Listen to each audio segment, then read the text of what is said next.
pagi Bapak Ibu yang kekasih di dalam Tuhan Yesus Kristus.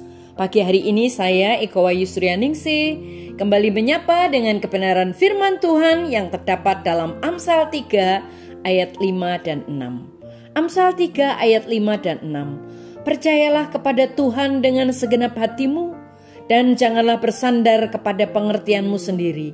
Akuilah Dia dalam segala lakumu, maka Ia akan meluruskan jalanmu.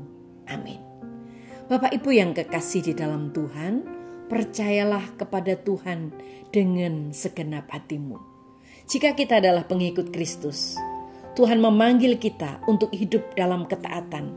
Bahkan jika kita tampak bodoh bagi orang lain, bahkan jika kita tidak masuk akal secara keuangan, dan bahkan jika kita tidak memahaminya dan takut setengah mati akan keadaan kita, tapi firman Tuhan mengatakan sungguh-sungguh di dalam kitab Injil Lukas 5 ayat 4 dan 5 dikatakan, setelah Yesus selesai berbicara, Ia berkata kepada Simon, bertolaklah ke tempat yang dalam dan tebarkanlah jalamu untuk menangkap ikan.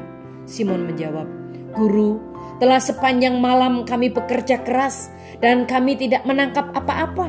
Tetapi karena Engkau menyuruhnya, aku akan menebarkan jala juga.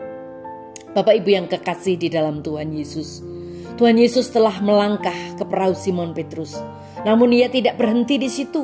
Ia juga mulai memberikan instruksi kepada nelayan profesional ini tentang bagaimana cara menangkap ikan.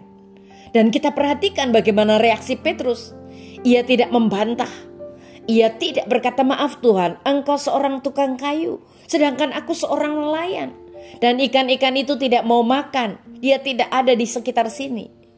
Siapakah engkau yang dapat memberitahu kepadaku bagaimana melakukan pekerjaanku? Dan tetapi itu semua tidak dilakukannya. Simon Petrus berkata dia tidak ragu-ragu ketika Yesus menyuruhnya untuk meluncurkan perahu itu dan berkata, mengapa kita tidak memikirkannya sebentar? Mari kita bentuk panitia dan memberikan suara untuk itu, atau kita sudah sangat kotor dan lelah di sini. Bagaimana? Apakah kita mau coba sore nanti saja? Bapak, Ibu dan saudaraku yang kekasih di dalam Tuhan, apa yang Petrus lakukan? Dia menanggapi Yesus dengan ketaatan tanpa syarat. Kita tidak tahu apa yang Tuhan perintahkan untuk kita lakukan hari ini, tetapi kita harus yakin satu bagian yang sangat luar biasa, ketidaktaatan selalu menyakiti kita karena kita akan kehilangan berkat Tuhan di dalam hidup kita. Tetapi ketika kita berkata, Tuhan, saya tidak mengerti semuanya, tetapi saya memilih untuk menaati Engkau apapun yang terjadi, maka kita akan mengalami kehidupan yang damai. Kita punya tujuan yang jelas. Instruksinya itulah tujuan kita. Tidak harus masuk akal bagi kita. Mungkin instruksi itu sangat mustahil, sangat tidak mungkin. Tetapi kita hanya perlu mengikutinya dan percaya kepadanya dengan iman. Alkitab berkata di dalam Amsal 3, percayalah kepada Tuhan dengan segenap hatimu dan janganlah bersandar kepada pengertianmu sendiri. Tunduklah kepadanya dalam segala jalanmu, maka Ia akan meluruskan